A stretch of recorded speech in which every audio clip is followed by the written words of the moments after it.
মহামান্য হাইকোর্টের নির্দেশে একটা পুলিশি অ্যারেঞ্জমেন্ট করা হয়েছে যাতে এখানে সুষ্ঠুভাবে পুজো হয়। আমি বলাইবের গ্রামের যে প্রাথমিক বিদ্যালয় সেখানে সরস্বতী পুজো করার জন্য আবেদন নিবেদন অনুনয় বিনয় করেছে। প্রশাসন আমাদের কোনো কথায় কোনো রকম কর্ণপাত করেনি এবং সবথেকে গুরুত্বপূর্ণ প্রত্যেক পুজো কমিটিকে বলা হয়েছে যে আপনারা রাতের বেলায় মণ্ডপ ফাঁকা ছেড়ে দেবেন না। মমতা বন্দ্যোপাধ্যায়ের মালদা জেলা পুলিশ অফিসিয়ালি জানিয়ে দিয়েছে রাতে কিন্তু সরস্বতী পুজোর মূর্তি কিন্তু ফাঁকা রাখবেন না, পাহারা দেবেন। কোথায় বাস করছেন? বাংলার মেয়ে রাজত্বকালে পশ্চিমবঙ্গ এখন আর নেই, পশ্চিমবঙ্গ হয়ে গেছে পশ্চিম বাংলাদেশ। লোটা কম্বল গুছিয়ে রাখুন, পালাতে হবে তো। যেভাবে আমরা আফগানিস্তান থেকে পালিয়ে এসেছি, পাকিস্তান থেকে পালিয়ে এসেছি, বাংলাদেশ থেকে আজও পালাচ্ছি, সেভাবে এবার পশ্চিমবঙ্গ থেকেও পালাবার দিনক্ষণ ঠিক হয়ে গেছে। বাংলার মেয়ে রাজত্বকালেই সেটা ঠিক হয়ে গেল যে এবার পশ্চিমবঙ্গ থেকেও হিন্দু বাঙালিকে পালাতে হবে। বাক্স প্যাটরা গোছাতে শুরু করুন। আমি আপনাদের বলেছিলাম না যে মহাভারতের যুদ্ধে অর্জুনকেও ধর্মযুদ্ধে নামাতে শ্রীকৃষ্ণকে গোটা গীতা পাঠ করে শোনাতে হয়েছিল। আর আপনাদের গীতা পাঠ শেষ হয়ে গেছে, চণ্ডী পাঠ শেষ হয়ে গেছে, হনুমান চাল্লিশা সব শেষ হয়ে গেছে, তবু এখনো আপনাদের ঘুম কেউ ভাঙাতে পারেনি। শেষ অবধি মালদার জেলা পুলিশ ঘোষণা করে দিল রাতেও সরস্বতী পুজোর মূর্তি পাহারা দিন, না হলে যে কোনো রকম অপ্রীতিকর অবস্থা ঘটতে পারে। আর কি কি দেখবেন দেখাবো আপনাদের। যতদিন আপনারা পালিয়ে অন্য কোনো রাজ্যে আশ্রয় পাচ্ছেন ততদিন আমি কিন্তু আপনাদের জেগে ঘুমিয়ে থাকা ঘুম ভাঙানোর চেষ্টা চালিয়েই যাব। এই গুরুত্বপূর্ণ প্রতিবেদন শেষ অবধি দেখুন। যদি মনে হয় ঘুমিয়ে থাকা বাঙালিকে এই প্রতিবেদন দেখানোর দরকার আছে তাহলে অবশ্যই নিজের উদ্যোগে শেয়ার করবেন, আমি আর অনুরোধ করব না। দেখুন শেষ অবধি। আমি মানব, দ্য নিউজ বাংলায় আপনাদের স্বাগত জানাচ্ছি। চলুন আগে মালদা জেলা পুলিশের ঘটনায় শোনাই। সরস্বতী পুজো উপলক্ষে মিটিং হবে, ডু অ্যান্ড ডোন্টস। সরস্বতী পুজোতে কি করা যাবে, কি করা যাবে না। কোনোদিন শুনেছেন সরস্বতী পুজো উপলক্ষে মিটিং হচ্ছে এবং কি কি করা যাবে না সেটা জেলার পুলিশ থেকে ঘোষণা করা হচ্ছে? এবং সেখানে সবচেয়ে উল্লেখযোগ্য ঘোষণা যেটা হলো রাতেও সরস্বতী পুজোর মূর্তি ফাঁকা রাখা যাবে না, যে কোনো সময় সরস্বতী মূর্তির উপর অ্যাটাক হতে পারে। কোথায় বাস করছেন? পশ্চিমবঙ্গে না পশ্চিম বাংলাদেশে? শুনুন মালদা জেলা পুলিশের ঘোষণা, ভালো করে কান খাড়া করে শুনুন। এবং সবথেকে গুরুত্বপূর্ণ প্রত্যেক পুজো কমিটিকে বলা হয়েছে যে আপনারা রাতের বেলায় মণ্ডপ ফাঁকা ছেড়ে দেবেন না। কোথাও প্রসেশন হয়, কোথাও হয় না। যদি আপনাদের প্রসেশন থাকে, আপনারা যদি সেখানে যদি কোনো প্রিকশন ব্যবস্থা করার থাকে বা আপনাদের প্রসেশন মানে ঠাকুর নিয়ে যাওয়ার র্যালি সেটা যদি কভার করার ব্যাপার থাকে আমরা আগে থেকে করে দেবো। যে নিষিদ্ধ আছে তাই কোনো রকম ডিজে আপনারা ব্যবহার করবেন না। রাতে টাইম মেনটেন করে বক্স বা মাইক যেটা সাউন্ড বক্স আছে সেটা বাজাবেন। এবং সবথেকে গুরুত্বপূর্ণ প্রত্যেক পুজো কমিটিকে বলা হয়েছে যে আপনারা রাতের বেলায় মণ্ডপ ফাঁকা ছেড়ে দেবেন না। হুগলির ঘটনা, মালদা মুর্শিদাবাদ ভুলে যান। হুগলির কি ঘটনা হলো? হুগলির ঘটনা দেখুন। হুগলির বলাইবেরিয়া স্কুলে সরস্বতী পুজো বন্ধ। কেন? কারণ স্থানীয় মুসলিমরা আপত্তি জানিয়েছে যে স্কুলে সরস্বতী পুজোয় আর সরস্বতী পুজো করা যাবে না, পুলিশ এবং প্রশাসনের অনুমতি নেই। তো স্থানীয় মানুষ স্কুলের তরফ থেকে পুলিশ প্রশাসনের অনুমতি চাইতে গেল পুলিশের কাছে এবং বিডিওর কাছে। পুলিশ এবং বিডিও অনুমতি দিল না। কেন অনুমতি দিল না? কি কারণে অনুমতি দিল না সেটা আমি কি করে জানবো? সেটা তো আপনারা জানবেন। 1200 এবং 1500 টাকার লক্ষ্মীর ভাতা পাচ্ছেন, আর এটা আপনারা জানবেন না যে হুগলির এই বলাইবেরিয়া স্কুলে সরস্বতী পুজো কেন বন্ধ হয়ে গেল, কেন বিডিও এবং পুলিশ অনুমতি দিচ্ছে না? চলুন স্থানীয় মানুষরা কি বলছে দেখুন। না আমার কথা বিশ্বাস করতে হবে না, মানুষজন রাস্তায় নেমে অবরোধ করে হুগলির এই বলাইবেরিয়া স্কুলে সরস্বতী পুজো বন্ধ এবং প্রশাসনের অনুমতি চাইছেন স্থানীয় মুসলিমরা, প্রশাসন অনুমতি দিচ্ছে না। দেখুন আপনারা। বলাইবের গ্রামের যে প্রাথমিক বিদ্যালয় সেখানে সরস্বতী পুজো করার জন্য আবেদন নিবেদন অনুনয় বিনয় করেছে। প্রশাসন আমাদের কোনো কথায় কোনো রকম কর্ণপাত করেনি এবং সেখানে আমরা দীর্ঘদিন ধরে এর কাজে লিপ্ত রয়েছি, কিন্তু এখানকার গ্রামবাসীবৃন্দের কোনো কথায় কেউ কর্ণপাত না করায় আমরা গত পরশুদিন যখন আমাদের গ্রামবাসীরা ওখানে সরস্বতী ঠাকুরের মূর্তি রেখে আসে তারপরেও স্কুল কর্তৃপক্ষ এবং সেখানের হেড মিস্ট্রেস তারা বলে যে আমরা পুজো করতে পারবো না, আপনারা পুজো করতে চাইলে বিডিও এবং থানার পারমিশন নিয়ে আসতে হবে।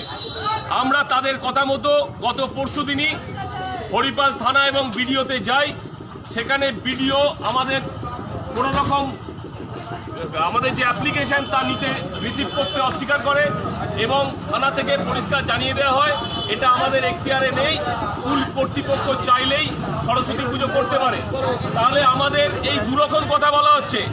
স্কুল কর্তৃপক্ষ থেকে বলা হচ্ছে যে পারমিশন দেবে থানা এবং বিডিও, তাদের লিখিত পারমিশন চাই। আবার থানা এবং বিডিও বলছে যে স্কুল কর্তৃপক্ষ চাইলেই করতে পারে।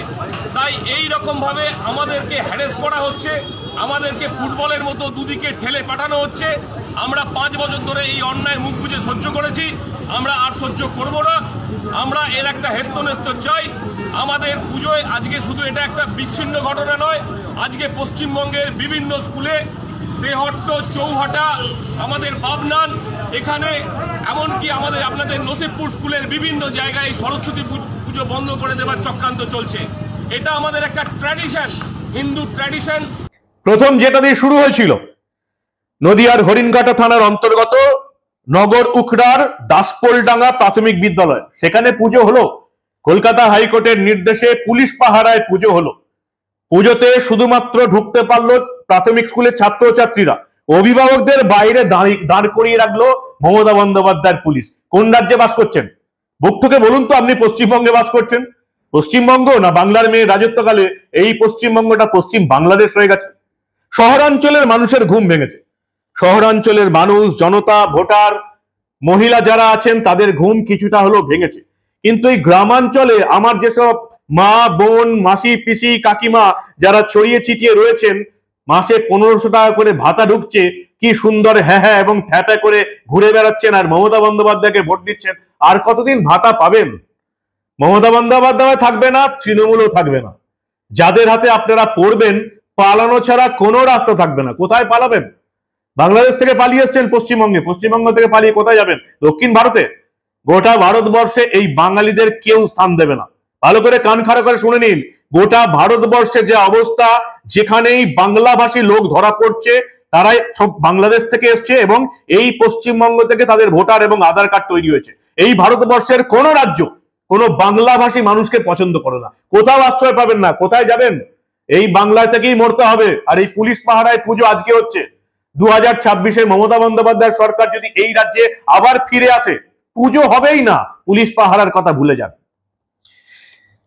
নগরুখরা দাসপোলডাঙ্গা প্রাথমিক বিদ্যালয় সরস্বতী পুজোর আয়োজনের ব্যবস্থা করলেন ভারপ্রাপ্ত প্রধান শিক্ষক কাশিরাম বর্মন এবং তার জন্য তাকে বদলি করে দেওয়ার হুমকি দিলেন মমতা বন্দ্যোপাধ্যায় দলের নেতা, স্থানীয় বুথ সভাপতি আলিমুদ্দিন মন্ডল। পুজো হলো, অভিভাবক এবং বাকি সবাইকে বাইরে দাঁড় করিয়ে রেখে নমনম করে পুজো হলো। তারপরে স্কুলে তালা বন্ধ হয়ে গেল। আর কোথায় কি ঘটলো? নবদ্বীপের বিভিন্ন স্কুলে সরস্বতী পুজো বন্ধের দাবিতে হুমকি পোস্টার দেওয়া হয়েছে। নবদ্বীপ, নদিয়ার নবদ্বীপ, বিভিন্ন স্কুলে সরস্বতী পুজো বন্ধ করতে পোস্টার পড়েছে। কারা পোস্টার দিয়েছে এখনো জানা যায়নি। স্কুলের শিক্ষকরা বলছেন তাদের শিক্ষকতা জীবনে আজ অব্দি এরকম নজিরবিহীন ঘটনার মুখোমুখি হননি যে বিভিন্ন শিক্ষা প্রতিষ্ঠানের স্কুলে সরস্বতী পুজো বন্ধ করার জন্য পোস্টার সাঁটানো হয়েছে বাংলার মেয়ের রাজত্বকালে। মমতা বন্দ্যোপাধ্যায়ের নিজের কলেজে কি হলো? ওই একই ছবি। পুলিশ পাহারায় সরস্বতীকে পাহারা দিলেন একদম জয়েন্ট পুলিশ ক্রাইমের মতন, জয়েন্ট সিপি ক্রাইমের মতন একজন বডিগার্ড দেওয়া হলো। সরস্বতী ঠাকুরকে পুজো হলো, বাইরে সবাইকে দাঁড় করিয়ে রেখে। কি ছবি উঠে এলো দেখুন আপনারা। মহামান্য হাইকোর্টের নির্দেশে একটা পুলিশি অ্যারেঞ্জমেন্ট করা হয়েছে যাতে এখানে সুষ্ঠুভাবে পুজো হয়। আমি সেটা দেখার জন্য সুপারভিশনে এসেছি, ঠিক আছে, এবং আমরা টাইম টু টাইম আসছি।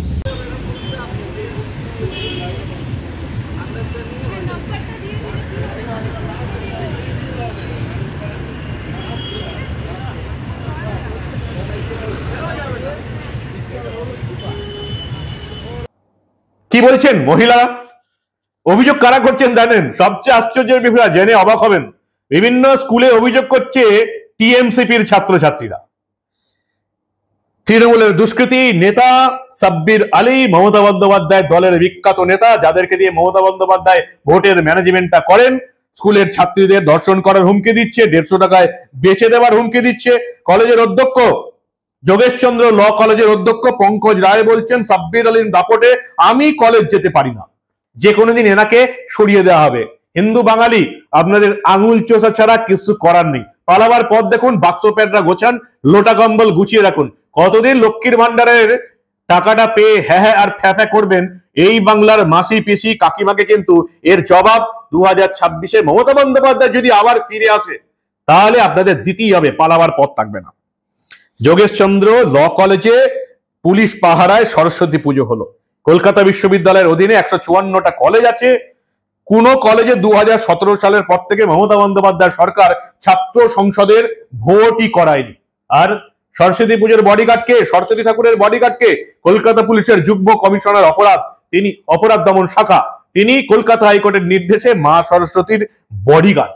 বহিরাগতর কথা বলা হচ্ছে সাব্বির আলী, ও তার বিরুদ্ধে অভিযোগ রয়েছে যে তিনি নাকি যারা মানে পুজোর উদ্যোক্তা বা পুজোর আয়োজন করতে চেয়েছিলেন সেই মহিলাদের নাকি ধর্ষণের হুমকি দিয়েছেন। বিষয়টা সত্যি?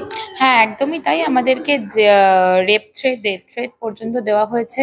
শুধু তাই নয়, হাইকোর্টের নির্দেশ আসার পরেও, হাইকোর্ট বলার পরেও যে বহিরাগতরা ভেতরে ঢুকতে পারবে না, সেটা বলার পরেও সেদিন রাতেই আমাদের 4টে মেয়েকে আমরা যখন বেরিয়েছিলাম সেই ভেতরে ঢুকে, মানে আমরা বেরিয়েছিলাম একটু চা খাওয়ার জন্য, দিয়ে তারপরে আমরা যখন কলেজে ঢুকছি তখন আমাদেরকে বাঁশ দিয়ে মারার হুমকি পর্যন্ত দেওয়া হয়। হাইকোর্টের নির্দেশ অমান্য করেও সে ভেতরে ঢুকেছে এবং আমাদেরকে এই হুমকি দিয়েছে।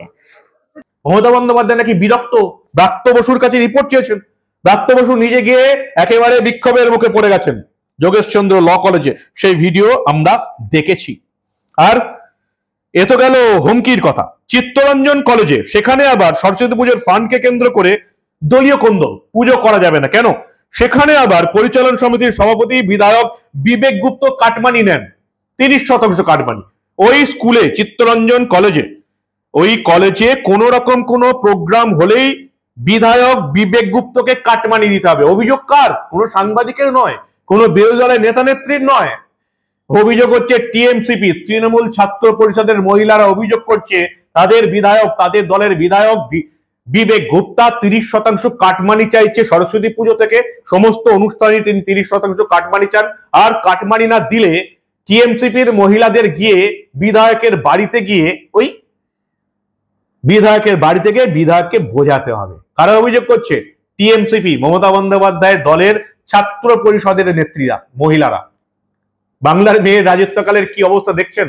তবু আপনাদের ঘুম ভাঙবে না। ওই যে বললাম, শ্রীকৃষ্ণ গীতা পাঠ করে অর্জুনের ঘুম তো ভাঙাতে পেরেছিলেন, কিন্তু এই বাংলায় গীতা পাঠ, চণ্ডী পাঠ, হনুমান চল্লিশা, লক্ষ্মীর পাঁচালী সবকিছু বলা হয়ে গেছে, তবু আপনাদের ঘুম ভাঙছে না। বুদ্ধিজীবী শিক্ষক ঝন্টু বড়াই কি বলছেন শুনুন আপনারা। দেখেছি ছোটবেলায় আমার বহু মুসলিম বন্ধু বান্ধবীরাও উপোস করে নিষ্ঠার সাথে পুজো করত। আজকে এই মানুষগুলোকে তৃণমূল তার স্বার্থে, ভোট রাজনীতির স্বার্থে বোঝাচ্ছে ওটা তোমাদের দেবী নয়। আরে যে দেবীকে ইন্দোনেশিয়া, মালয়েশিয়ার থেকে শুরু করে জাপান বিভিন্ন ফর্মে পুজো করে। ইন্দোনেশিয়া তো মুসলিম কান্ট্রি, সবচেয়ে বিগ মুসলিম পপুলেশন ওদের, তারপরে আমাদের। কই তাদের তো একবার মনে হয়নি সরস্বতী হিন্দুদের দেবী। এই যে দেবীর মাহাত্ম্য জাতি ধর্ম বর্ণের নির্বিশেষে উঠে এসেছে, তাকে স্মরণ করতে চাইছে মমতা ব্যানার্জি সরকার। এবং আমি আপনাকে পরিষ্কার বলছি, এই সরকার যেভাবে হিন্দু ধর্ম নয় মানুষের ধর্মাচরণের বাধা হচ্ছে আর্টিকেল 25 এবং আর্টিকেল 26-কে ভায়োলেট করছে। আমি এই যে মানুষগুলো যারা জানতো সরস্বতী পুজো একটা স্কুলের প্রাতিষ্ঠানিক অংশ, যেই কলেজটায় মমতা ব্যানার্জি নিজে পড়াশোনা করেছেন, সেই কলকাতার বুকে কালচারাল মক্কা বলা হয় ভারতবর্ষের, পৃথিবীর অন্যতম সংস্কৃতির পীঠস্থান, সেখানে আমাকে শুনতে হচ্ছে পুজো করলে ধর্ষণ করে দেব। আপনার কি এখনো কোনো খবর আছে যে এত বড় ঘটনাটা করলো, এত বড় একটা হুইপ দিল, তার বিরুদ্ধে পুলিশ প্রশাসন বা রাজ্য সরকার একটা ব্যবস্থা নিয়েছে কি? তাকে কোমরে দড়ি বেঁধেছে? পড়িয়েছে কি? পড়ায়নি। মালদার পুলিশ বলছে সরস্বতী পুজোকে, সরস্বতী ঠাকুরকে রাতে পাহারা দিতে হবে, নাহলে কোনো অপ্রীতিকর ঘটনা ঘটতে পারে, যেগুলো বাংলাদেশে হয়, রাতের অন্ধকারে মূর্তি ভাঙা হয়, সেরকম আমাদের মালদা জেলাতেও হতে পারে। মালদা, মুর্শিদাবাদ, 2 24 পরগনা, নদিয়া হাতের বাইরে চলে গেছে। বর্ধমান, হুগলিতে পুজো বন্ধের হুমকি আসছে। আর কত দেখবেন? গীতা পাঠ, চণ্ডী পাঠ, হনুমান চল্লিশা, লক্ষ্মীর পাঁচালী, জেগে থাকা বুদ্ধিজীবীদের আপনাদের বোঝানোর চেষ্টা করছে সাংবাদিক। আমরা আপনাদের বোঝাচ্ছি, আপনাদের ঘুম ভাঙছে না, কারণ আপনাদের কাছে 1200 এবং 1500 টাকার লক্ষ্মীর ভান্ডারই আসল। ভালো করে কান খাড়া করে শুনে নিন, 2026-এ মমতা বন্দ্যোপাধ্যায় সরকার যদি এই রাজ্যে ক্ষমতায় আসে, আপনাদের পালাতে হবে এই পশ্চিমবঙ্গ থেকে। বাক্স প্যাডরা গুছিয়ে রাখুন। যদি তোলামূলকে আবার ভোট দেন, হিন্দু বাঙালির ভোট যদি তৃণমূল পায়, তাহলে বাক্স প্যাডরা লোটা কম্বল গুছিয়ে রাখুন। আমাদেরকে, আপনাদেরকে সবাইকে ভারতবর্ষের অন্য রাজ্যে পালাতে হবে, যেখান থেকে এখনই বাঙালি দেখলেই দূরচাই করছে। কি বলবেন আপনারা? হিন্দু বাঙালির ঘুম ভাঙবে? আপনাদের মূল্যবান এবং গুরুত্বপূর্ণ মতামত জানান দা নিউজ বাংলার কমেন্ট সেকশনে। আর দেখতে থাকুন দা নিউজ বাংলা। আমরা যতদিন হিন্দু বাঙালির জেগে ঘুমিয়ে থাকা ঘুম না ভাঙছে, ততদিন আমরা এই ধরনের ঘটনাগুলো তথ্য, প্রমাণ, যুক্তি দিয়ে আপনাদের সামনে হাজির করব। দেখতে থাকুন দা নিউজ বাংলা। আমরা পশ্চিমবঙ্গে ঘটে যাওয়া এই ধরনের কোনো ঘটনা চেপে রাখতে দেব না।